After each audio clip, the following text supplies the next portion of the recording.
La directrice générale de l'Organisation des Nations Unies pour l'éducation, la science et la culture, Irina Bokova, a mis fin ce mercredi à sa visite officielle en Haïti. Accompagnée de l'envoyé spécial de l'UNESCO pour Haïti, Michaël Jean, Mme Bokova a fait le point ce lundi sur sa tournée en Haïti. Cette visite de 4 jours de la directrice générale de l'UNESCO en Haïti a été notamment marquée par ses rencontres avec les autorités haïtiennes et différentes tournées dans plusieurs régions du pays.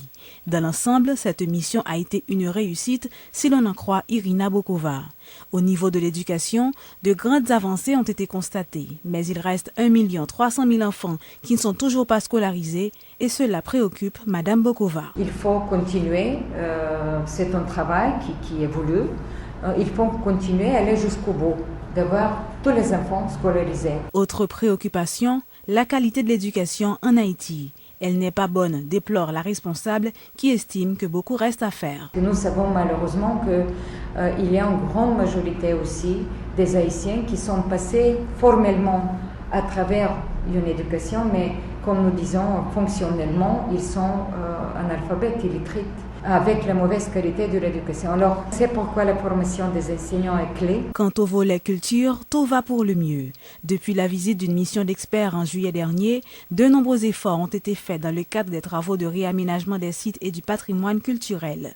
L'envoyé spécial de l'UNESCO pour Haïti, Michaël Jean, s'en réjouit. Ce pays a une richesse et un patrimoine naturel et environnemental extraordinaire qu'il faut protéger, qu'il faut sauvegarder, mais dans un esprit de partenariat, un partenariat élargi entre le gouvernement, le privé, la société civile, le secteur privé et les citoyens, les paysans, les populations locales. Éducation et culture, les deux domaines sur lesquels mise l'UNESCO pour le développement d'Haïti, a rappelé Irina Bokova.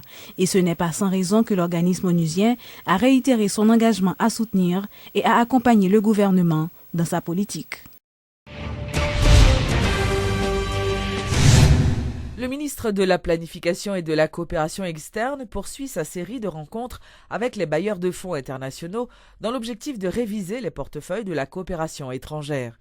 Les autorités du ministère ont tiré ce mercredi un bilan positif des 3 premiers jours de discussion, que ce soit avec la BID, la Banque mondiale ou encore l'Union européenne.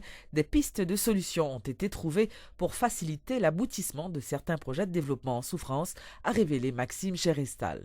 Le chef de cabinet du ministère du Plan affirme que le gouvernement mise gros sur ces assises qui doivent conduire à des résultats plus concrets dans certains domaines. L'idée à tout, c'est assurer nous que l'efficacité de l'aide là, qu'elle tombe, que la théorie, et que l'aide que bonne qu'elle venir d'une façon efficace. Parce que nous avons identifié le projet, nous voyons que une série de projets, par exemple, qui ont 3 ans depuis qu'ils ont commencé, et jusqu'à présent, le projet est bloqué pour des détails. Et c'est dans chita parler, c'est dans chita attendre, nous sommes capables d'identifier qui est le problème et puis faire projet au fini. Et nous parlons hier de route Kai Jérémy, nous parlons de route nationale numéro 3, et nous parlons de toute une série de projets. Ensuite, nous entrons dans les projets sociaux, côté que dans le programme social gouvernement a maté la motte là, et nous avons la communauté internationale là tout, accompagner nous là-dedans.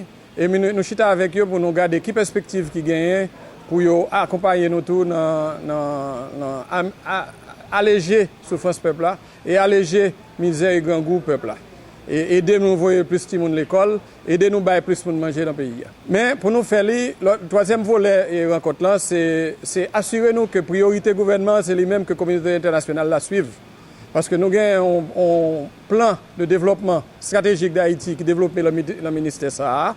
Nous qui est le PSDH, nous avons un plan triennal. Nous voulons que la communauté internationale a venir décider pour aider nous dans le projet en alignement avec priorité gouvernement, pour que le gouvernement ne fasse pas de l'un côté et que la communauté internationale ne fasse pas de l'autre côté. Le ministère de l'Intérieur et des collectivités territoriales a lancé officiellement le 10 septembre dernier au campus du roi Henri-Christophe de Limonade le programme d'intervention Nord-Nord-Est. Il s'agit d'un programme de formation du personnel des mairies dont l'objectif est de renforcer les capacités internes des administrations municipales. Lors d'une rencontre avec la presse ce mercredi à la primature, le ministre David Basile annonce l'expansion de ce programme dans d'autres départements du pays, notamment dans le sud, l'Artibonite et le centre. nous voulons que on est qui c'est agent urbaniste, ou occupé de urbaniste, pas vrai, non mairie. On est qui c'est comptable, eh bien, ou capable comptable et comptable payeur pour mairie. Un administrateur, son administrateur, et chaque monde connaît ça pour faire. Il y a des études qui faites aujourd'hui, pas vrai, par des experts dans le domaine de gouvernance locale, qui disent qu'il y a 6 fonctions qui sont essentielles dans une mairie. Et ces fonctions, ça, on a essayé de mettre en place dans 15 communes. Pas oublier que le gouvernement a consenti en pile dépenses, en pile investissement dans Nord-Est et Nord, et investissement ça pour être capable de perdurer. Eh bien, il faut qu'investissement ça ait des gens qui comprennent. Deuxièmement, qui sont capables d'agir pour conserver. Eh bien, c'est le cas des maires. Un magistrat, ils sont un paquet de responsabilités. C'est le premier citoyen commune et qui a une responsabilité de gestion commune.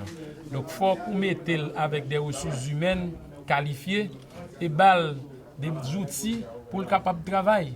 Donc, c'est ça nous attaquer, c'est ça nous-mêmes nous voulons. Moi, je dis que nous avons fait dans le Nord-Est aujourd'hui comme projet pilote, mais nous avons pour nous virer avec projet ça dans le Sud et l'île à Vache, côté que le gouvernement a consenti dans l'autre pôle de développement, le gouvernement a consenti des gros investissements dans le Sud. Nous connaissons 2 aéroports internationaux, pas vrai, une sous les Cailles, une sous l'île à Vache. C'est comme ça pour le développement, en fait, décentralisation, déconcentration. C'est avec ressources pour le faire. Mais première ressource dans la vie, c'est ressources humaines. Puisque le développement, c'est dans la tête des gens d'abord. Une 50aine d'aveugles et de malvoyants vont pouvoir créer leur propre entreprise. L'initiative a été prise par la Société haïtienne d'aide aux aveugles, la CHA, qui a remis à plusieurs non-voyants un chèque dans le but de créer une PME.